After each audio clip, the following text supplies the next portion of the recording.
Welcome to Behind the Line, where we pull back the curtain on the challenges facing first responders and frontline workers. The work you do is unique, and so are the stresses that go with it. Join me as we tackle key issues to reduce risks for burnout, and as we work to support you in doing the job you love without sacrificing being the kind of person you want to be.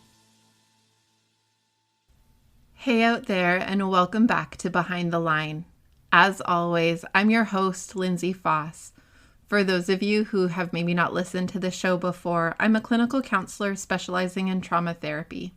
After years of working alongside first responders and frontline workers as a trauma therapist, as well as being a friend to so many first responders and frontline workers, I became really passionate about supporting wellness as an advocate and educator for first responders and frontline workers.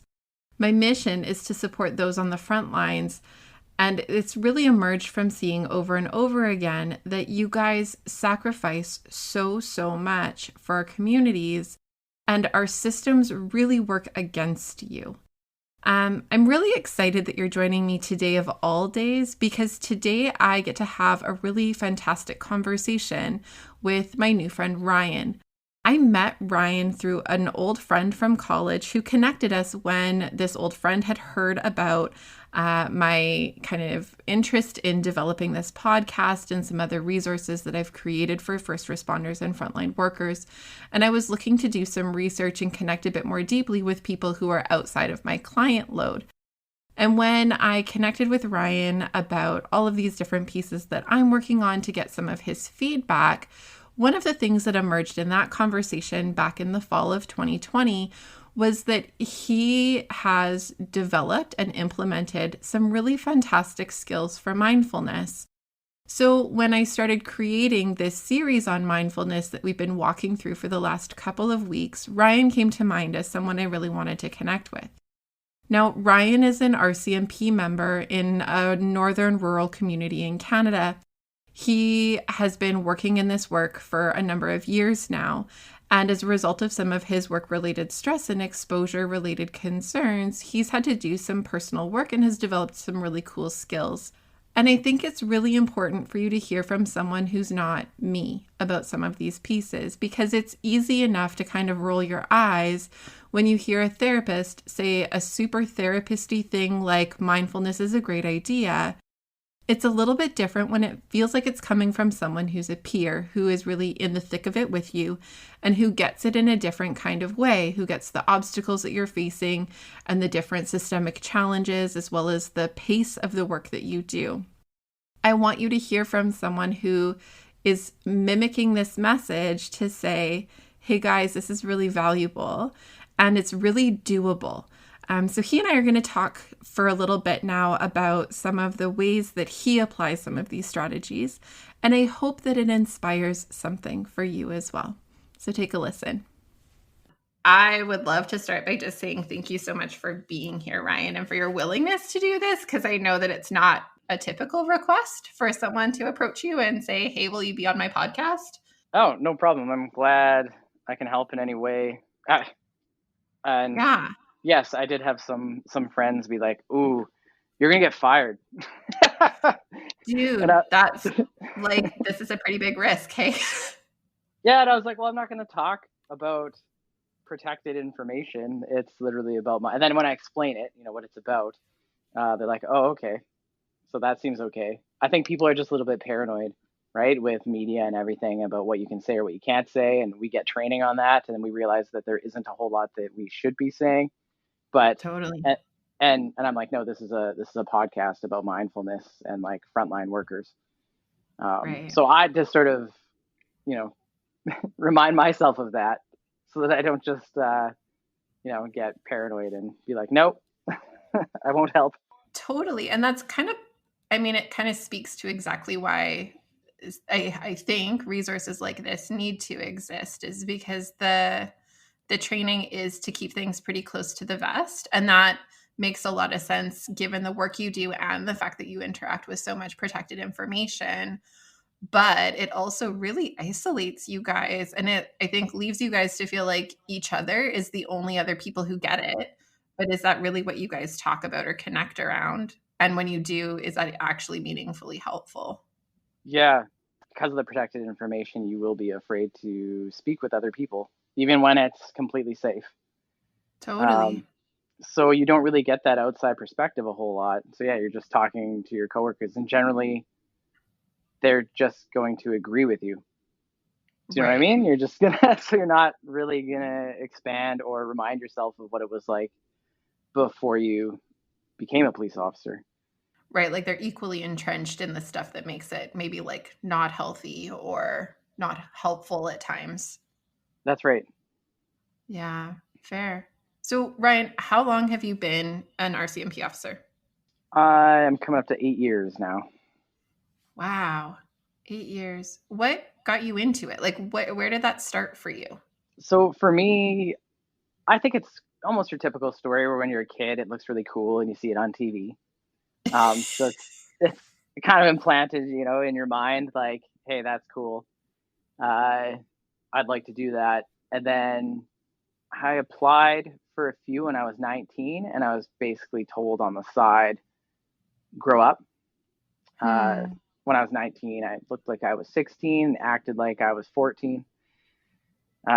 So I can't, I agree with them. I did need to grow up. And then I applied again to a few places when I was about 29, 30, and joined and got in then.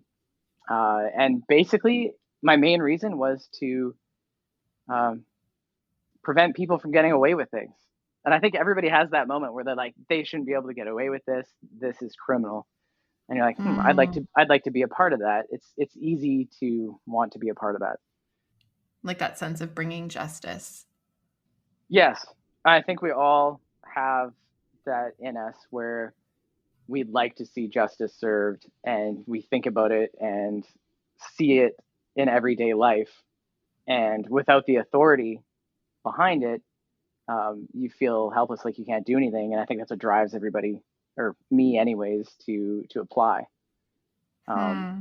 and when I remind myself of that reason, it is actually uh, useful. It helps me, and it does feel like you actually are making a difference when you think of it like that. Because it can be hard when you Hmm. get caught up in all the paperwork, media, whatever, the day to day Right. life of a police officer. Yeah, you can kind of forget that you are actually making a difference.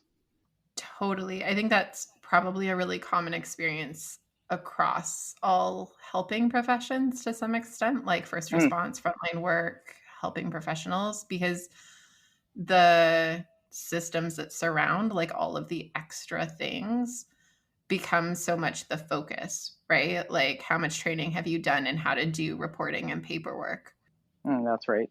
right? And so that becomes so much of what the system focuses on, and yet that's not what we got into it for. No one went into it thinking I love doing paperwork. I think that sounds like fun. That's right. Right? So then it's this piece of like how do we stay anchored to like why this matters at all and why we continue to show up Monday morning or whatever, when it feels like there's this disconnect from what we're here for and why it matters to us. Yeah, no, that's exactly right. Yeah. So, like, I'm curious now that you've been in it for 8 years, has that sense of justice shown up for you? Like, have you felt like you've gotten to achieve aspects of why you got into it to begin with? You know what? I do feel like I have. There's been ups and downs, and I think I've reminded myself about it, and I've focused on that, and that'll actually bring me back, and it'll change my behavior as a police officer. Um, Hmm. so if that makes sense, what I'm saying, like I think you need to be Yeah. able to remember why you got in, and not get too hung up on um, the paperwork or the side stuff, and have that be an aside. You have to be good at it, though. You have to learn it, but then let that be an aside. Let it be something Right. that Like you just secondary. do.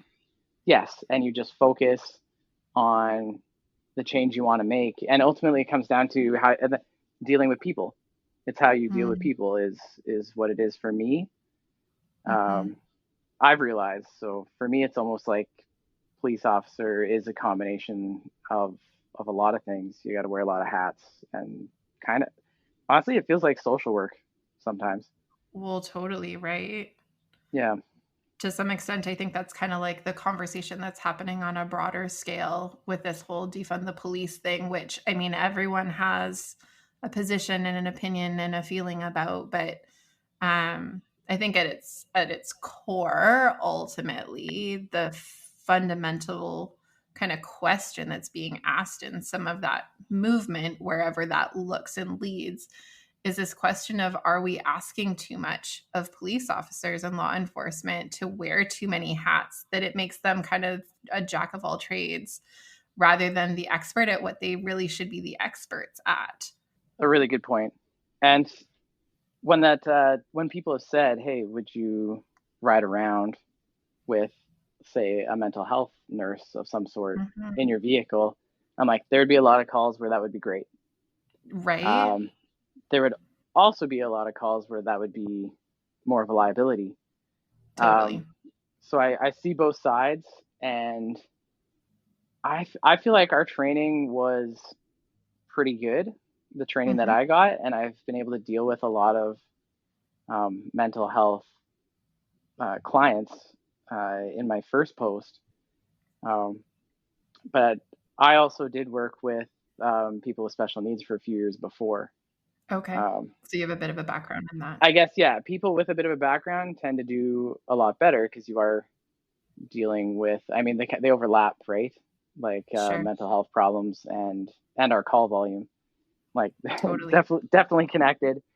Having a background helps. For sure. Yeah. Well, that additional like experience and expertise, but also probably a different perspective on like what's going on in some of these situations that maybe frames that a bit differently.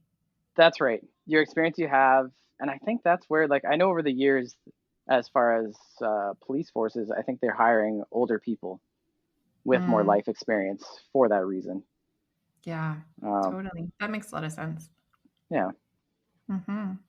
I'm curious. Okay, so you're 8 years in. That's a pretty hefty amount of time within that career. Um, Given some of your experiences and what you imagined it might be like when you went into it versus how it has been, I'm curious if there are things that have surprised you about your work in law enforcement. uh, I guess I'm surprised, and I understand it. I understand it now, how our system works, and how we do have. It seems to be a long, drawn out court process, but without that, it wouldn't really be due process. It wouldn't be fair, and I don't know if anything's better. Um, Right.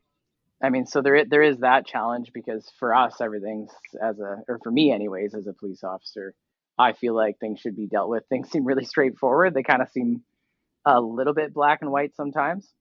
Right. So it was an eye opener to see how uh, the court system works, and there's a lot to learn there. Um, Hmm. I guess the other aspect was how some communities are really struggling. And I don't Hmm. think a lot of Canadians know about these smaller communities that are struggling. And the people living there may not have running water or the right amount of food to Hmm. survive properly. And that was an eye opener for me, is just seeing how difficult some people's lives really are Totally. um, in certain communities. It's hard to talk about without being specific, but No, that's super fair. Well, and because you also didn't grow up in some of the communities that you've served in, right? that's right. Right. So this would be like a very different kind of experience from what you would have really been exposed to prior to being there. That's exactly right. Yeah, I grew up in Vancouver area, and then to be in northern rural detachments and see the way people are living, it's definitely an eye opener. Yeah, And for sure. you, I feel like a lot of people don't actually know what's going on, and even the media, right? It doesn't come out in the media things that happen in these smaller places. Um, Totally. I don't know if that's fair, if there's a good reason for that. We don't want it to be scaring everybody in the general public, but um, that that was really hard for me to actually deal with, being away from family and friends and seeing this world where it's hard to live in. People don't have what they need. Yeah. And that is creating the problems. Totally. Like it contributes to all of these different pieces that are then what you're seeing in your call volume. I'm curious, like, does that feel like seeing some of those things the way that you've seen them and how different they are than what you maybe expected or knew about? Does some of that contribute to some of your experience with work-related stress? Like, is that a contributing factor for you? You know what? I would say that is a huge factor in how you deal with it, or how I dealt with it, and how I was coping. Okay. Because you get so involved with your community, and I kind of didn't really growing up, I would say, in like a larger population. Just growing up, maybe it's being an adult, but yeah, you feel more connected, and at the same time, there's way more problems than you would expect to see. And I think that does wear on you. It wore on me a lot. I know I talked about it a lot in my first few years, and sort of would like be an eye opener for my family and friends back home. Yeah. When I talked about it, and I had months where I was stressed out to the point where I didn't know if this was for me, and I'd be home alone at night trying to fall asleep, and everything goes through your head about all this stuff. Like, what am I doing here? Is this really for me? This is really difficult. I'm not around any of my normal supports growing up. What am I going to do? I guess. Like I've invested all of this time and energy into this, and it feels like it's not going very well right now. That's right. It feels huge. It feels like a huge decision to make. I think probably a lot of police officers go through that. I feel like almost around that same time in their careers. How far into your career were you at that point? I want to say like 2-3 years. Yeah. Okay. And I've heard people talk about it at 2-3 years. People go into a funk, and then they either figure it out and come out on top, or they'll often look for ways out, or transfer out, or struggle. And you can see it. You see that in people. You see them start to look elsewhere. Maybe they need to move. Maybe they need to change jobs. I don't know. I feel like you see that in a lot of police officers, and in my experience anyways. And if they get through that and figure it out, I think then they stay in. So I wouldn't be surprised if the stats show kind of like a blip of people quitting or trying to get into a different role within law enforcement around 2-3 years. Yeah. Totally. It's kind of that time where like you're in it long enough to have some of those pre-existing notions challenged, like any of your assumptions about what it was going to be like have maybe gone out the window, and are replaced by the reality of, oh no, this is what it's like, and it's like this more days than it's not. And are you really invested in sticking that out? Well said. Yeah. And then, are you invested? Are you going to stick it out? Or are you going to adapt? Right.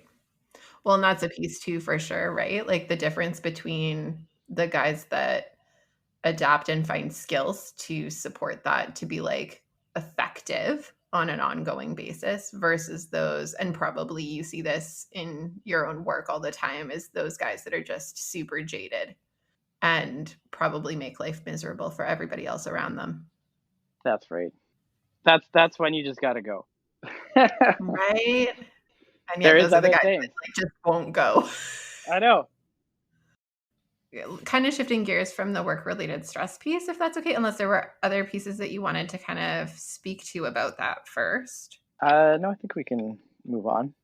Okay. So I know that having had some experiences after your time in law enforcement and through this period of time at the like 2 to 3 year mark where you were finding yourself struggling more with some of the decision making about whether you're in this career or need to make some changes, that you did some kind of like personal development work to develop some mindfulness skills.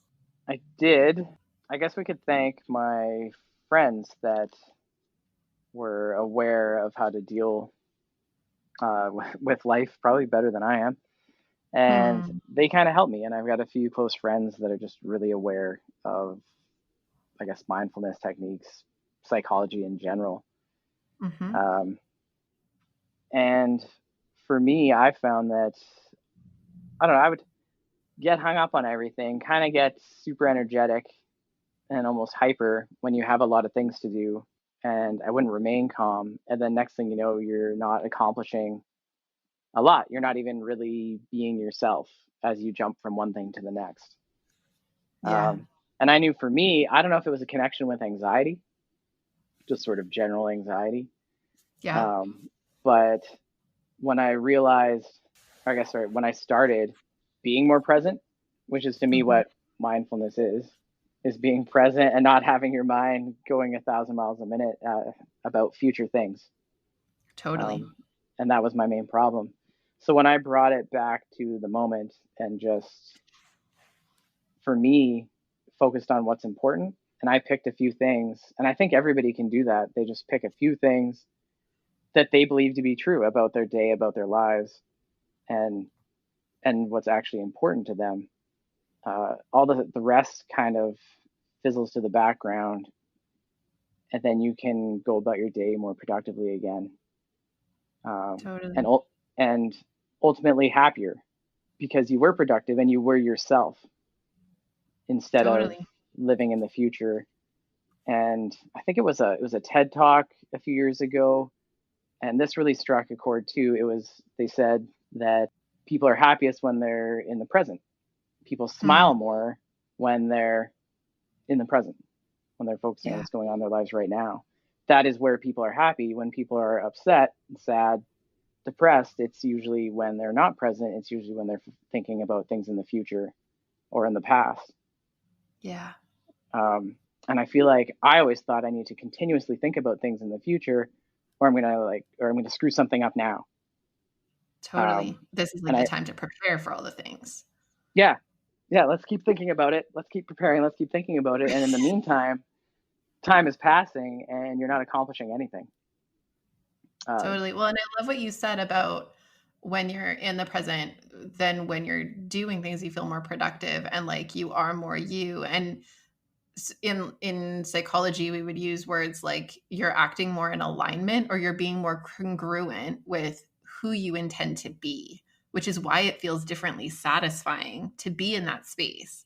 Because then the things you're choosing to do and how you're choosing to spend your time or kind of like how you're doing your day feels like it's you because it is like you're anchored into what you actually give a crap about. That's exactly it.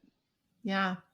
I love it. The piece you seem to do as a mindfulness skill is I've talked about it on the show before. It's this concept called anchoring. And it's this idea of like we need to have these like core values or identifiable things that are like our anchor, our thing that we can hold firm to in the stormy water, right? And so when we all have those things, but we tend to lose track of them and we let them be so far back on the back burner with all of the other noise layered over it that we lose it. And if we can find ways to like intentionally connect to those things on a semi-regular basis, we tend to have a way easier time quieting the other noise, or at least not giving as much attention to it. Well, that sounds exactly right. Now, where did you start to learn and develop that as a skill set? Like you mentioned some of the friends that you have in your life who maybe helped you identify a time where you weren't as much you. Yes, I'd say my friends for sure, and just the help they provided by being there and talking about it. Honestly, that's so long ago, I couldn't think of specific examples, but I did see a professional a year ago, and I actually you just reminded me when you said I think anchoring, because I didn't see this professional enough to gain a lot or really get out any like old demons in my mind or any of that kind of thing. But I did get anchoring down, which I think in this case was looking around the space you're in and just acknowledging things around you, even like your feet, looking at your feet and being like, my feet are here. And like, it sounds super cheesy and like, what is this? And you're kind of like, okay, I'll go along with it. And, you know, Totally. you're looking around and, oh, I just noticed that there's a small fridge in the corner or Yeah. whatever it is. And then the next thing you know, your mind isn't going a mile a minute. Totally. So for me, as long as I see some sort of, benefit, I'm like, okay, I can roll with that. And I've actually used that, and just, if I know I'm not at my best, say at work, and you've been dealing with a lot of decisions, and if you're constantly making decisions, for me anyways, I tend to get worn down. And at some point, someone will ask you something, and you might not respond the best. Yeah. And I think the sooner you realize that you're not about to respond the best, or that you didn't just there, and you can actually take a moment and anchor yourself, I guess, with what's important, align yourself with what's important, and take a moment. And I think that's where the only place people would see that I'm actually doing something is when they would see me be like, okay, just 1 second. I'll like leave, go to the lunchroom, even go whatever you got to do, take a break. Let's come back to this, whatever you can do to take a break and just Totally. remind myself what's important. And then your day can continue, and you didn't go into that space where all you were thinking about is the future, or you're just reacting. Totally. Yeah. That nails it, right? Like in this series leading up to this conversation going out to the world, some of the conversations in this series on mindfulness for the podcast leading up to this has been around understanding why it works so that we feel motivated to actually apply it. Because you're right, it's hard when we're told to do something like look at our feet, to take that seriously and to integrate it or apply it into our lives unless we have a really strong sense of why it's going to make a difference.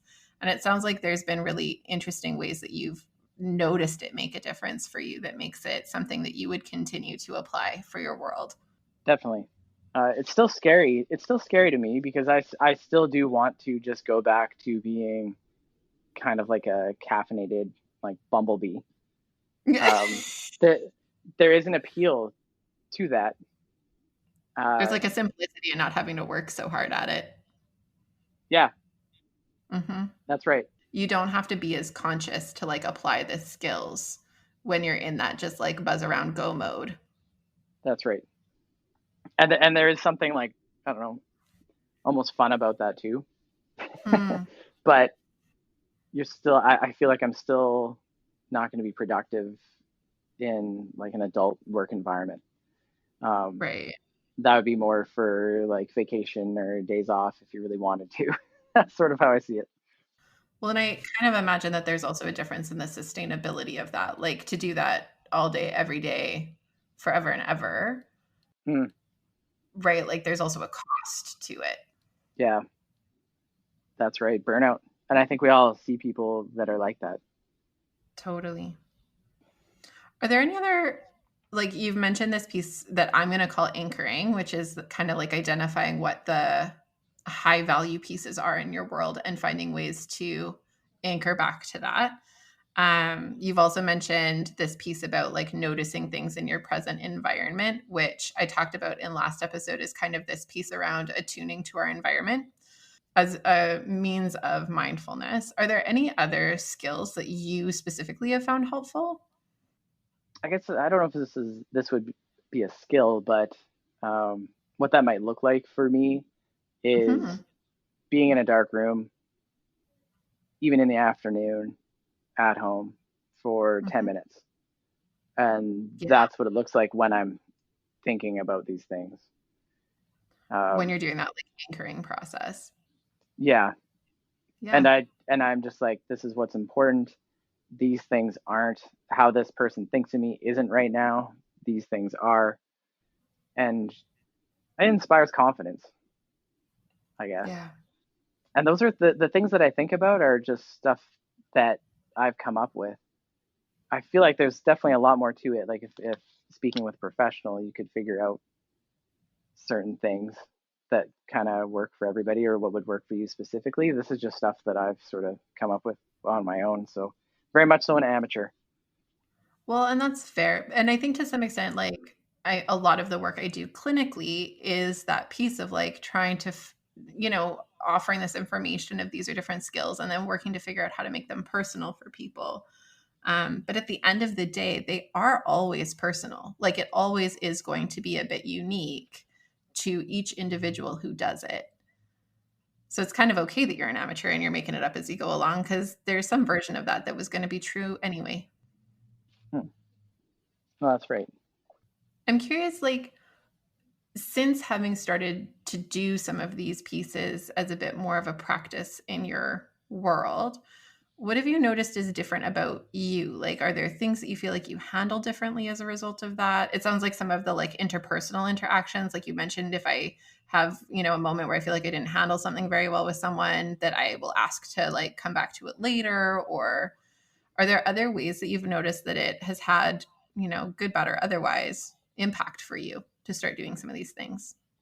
I think the main thing, the most obvious to me, is that I can function throughout the whole day.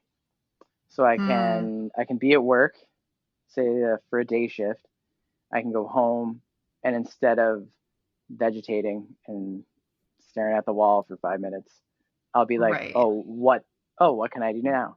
I'm going to make a healthy supper, and I have the energy to do it. And if I don't have the energy, I at least have the willpower to To do make it. myself Like do it. yeah, I still have that. Totally. Um, Yeah. because I guess maybe that's one of those things, that's important, is to look after yourself.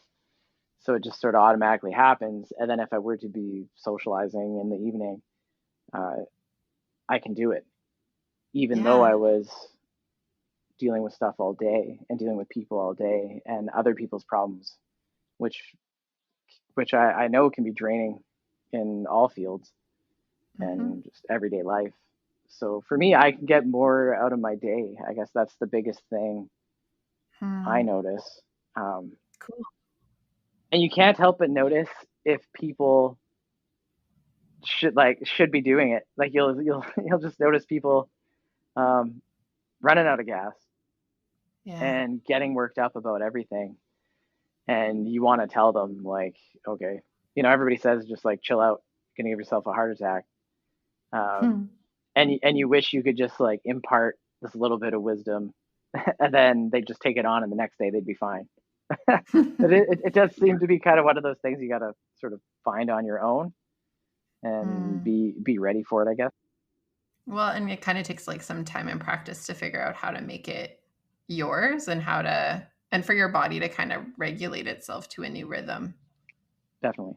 Like you said, there's aspects of how it was before that almost still feel appealing, right? Like there's that part of us that will always want us to go back to versions of patterns that we've done before, even though they may not be good for us. Definitely. Yeah. When you are engaging in some of your mindfulness skills, do you do that largely at home, or are there ways that you've found to incorporate some of that like into your work day where you're noticing you need something to just kind of calm yourself down or things like that? I've tried to incorporate it into my workday. It usually looks like, oh, I'm losing focus, and then Hmm. what what do I need to do? And I guess this is where I think most people would probably say it's like they take a moment and focus on their breathing.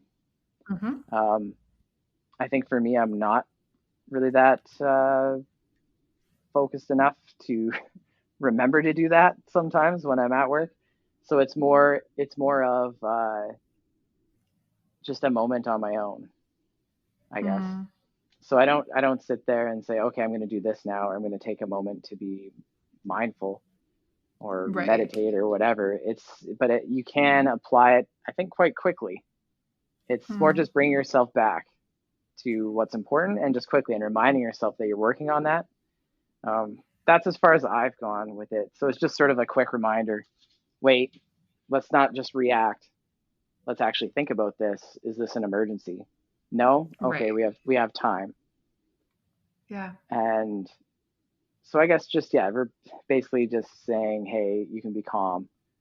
Let's think about this rationally. We don't have to just react. But Mm. beyond that, I haven't like incorporated a whole lot to at work or set aside any specific time to do it. Yeah. That's But fair.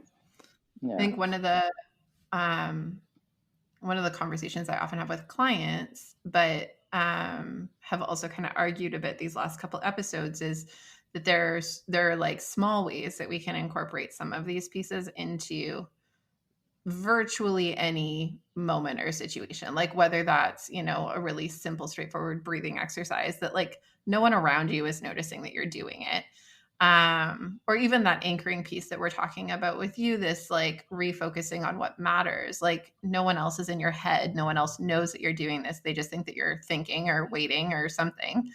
That these are like cheap, easy, you know, super accessible things that we can incorporate. Because I've had a lot of clients who are like, I mean, very similar to you, who are police officers or paramedics. I've had this argument with a lot of paramedics about what's accessible when they're on the road.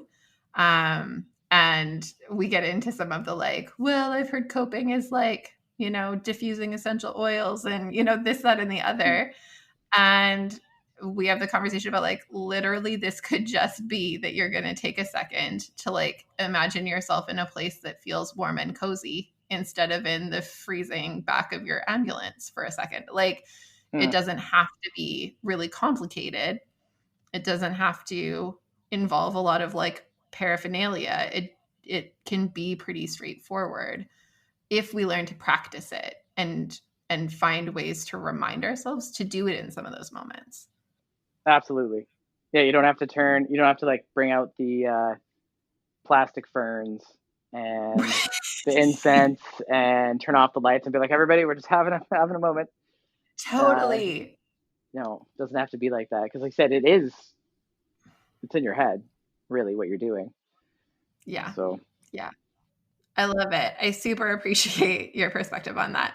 I feel like I have asked all of the questions that I intended to ask you, and I've so appreciated your time and your willingness to talk through all of the different pieces that we've talked about. I'm curious if there's anything else that you feel like you like knowing what it's like to be on your side of this in your shoes, as someone who relates really closely to a lot of the people in our audience. Is there anything else that you think that would be valuable for our audience to know about mindfulness on the front lines, or advice that you have for others out there that are working at sustaining wellness while working to support our communities? I think first thing, Lindsay, I would say don't be afraid to talk about it with other Mm-hmm. people. And I think it's one of those things when you do bring it up, people might look at you you would think they would never have thought of any of this stuff, and you're just a coworker, I guess.